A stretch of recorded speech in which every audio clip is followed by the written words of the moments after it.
لە هەرێمی کوردستان سیستەمی جۆزەی 16 ئەمپێری ماڵان بە تەواوی شکستی هێنا و هاوڵاتیان لای خۆیانەوە جۆزەکە لێ دەکەنەوە. بەشێک لە هاوڵاتیان لە ڕێگەی پەیامەوە گلەیی ئەوە دەکەن بڕێک پاریان لێ وەرگیراوە بۆ لێکردنەوەی جۆزەکانیان. ئەم هاوڵاتیە دووجار جۆزەی 16 ئەمپێری ماڵەکەیان پێگۆڕیوە. دەڵێت سەعاتەکانی کارەبای جیاوازیەکی نییە لەگەڵ ئەو گەڕەکانەی جۆزەیان بۆ نەبەستراوە. ئەوەش دەڵێت ئەگەر غەرامە نەکرێت دوای ئەوەی قسەی بۆ من کرد لی دەکاتەوە. دەوڵاتی حەیسێس و مۆلا ئێوە جیاو مۆلەیەکەم وەڵی من ئەمە دووهەم جارە جەوزە دانیم تۆزێ خراپ بوو وتیان کاکە بەخوا بێداینێنەوە هەم بۆمان وەکو چۆن سەعاتەکە دووجار سەعاتیان پێدانێنەوە پێیان پرۆشینێکی بە 48,046 و ئەوانە و داناوە دوای یەک مانگ ئیشی کە دوای مانگکە ئیشی نەکەوتی ئیلا بێ بیگۆڕن ئەی کاکە چاکردنەوەی نییە وتیان نەوەڵە حتا هی ئاوەکە لەبەرەوە فەشەلی هێناوە ئەم وڵاتی ئێمە نایەڵێن ئیشەکان بەڕێک و پێکی بکرێ ئەرقەلەی تێنن بە هەموو نەوعێ ئیسا ئێمە جۆزەمان گۆڕیەوە تا بۆ بەچەند ئەنا ئەگەر ڕاستەوێ جۆزەی 16 ئەمپێری بۆ وڵاتێکی پێشکەوتوی ڕێک و پێکە هەمووی وەکو یەک منەچم گسکی کارەبایش پێ ناکەین تا شتێک نەکوژێنینەوە.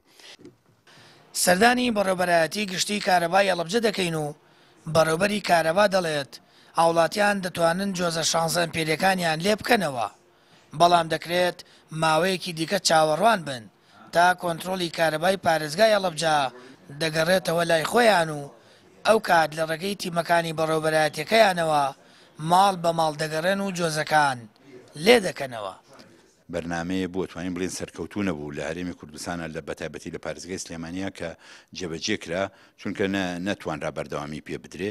ئێستا ئەم بەرنمەیە بە هەموو جۆرێک ئیعلانی فەشەلی کراوە و ناتوانرێ هیچ با بڵێن ئەو شوێنانی کە جۆزەی 16 ئەمپێریان هەیە کارەبایان زیاتر پێ بدرێت لەو شوێنانی کە جۆزەی 16 ئەمپێریان بۆ دانەنراوە. ئەگەر گەشتینەوە بڕیارەشی کە هەمووی لابین ئەو کاتە خۆمان ئیعلان یەکەین لە ڕێی تیمەکانی خۆمانەوە خۆمان هەموو جۆزەکان لابین بەبێ ئەوەی یەک فلز لە کەس وەربگیرێ بەبێ ئەوەی کەس هیچ دینارێ با بە هیچ کارمەندێکی دایرەی کارەبا و هیچ هاوڵاتیەک داوا کەم هیچ هاوڵاتیەک پارە نەیە بە هیچ کارمەندێک یا هیچ کەسێکی کە دوکاندارێ بێت لە بازاڕە ئەگەر پێویستی بەلابرنی جۆزەکە هەبوو خۆی بێت عریزەیەک با بە دایرەکەمان ئێمە خۆمان لە ڕێی تیمەکانی خۆمانەوە بەبێ بەرامبەر جۆزەکەیان بۆ لابێن ئەگەر زانیمان پێویستی کرد.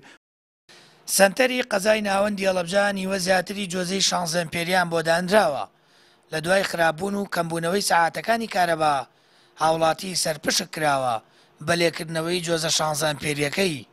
هاوڵاتیانیش دەڵێن ئەوە شکستێکی دیکەی حکوومەتی هەرێم دەردەخات لەبارەی پێدانی کارەبای 24 سەعاتی. هەروە حکوومەت بێ هیچ پلانێک هەر ڕۆژە و سیستەمێک لەسەر گیرفانی هاوڵاتیان تاقی دەکاتەوە و دواتریش شکست دێنێت. سامان فتاح کەناڵی ئاسمانی پەیام هەڵەبجە.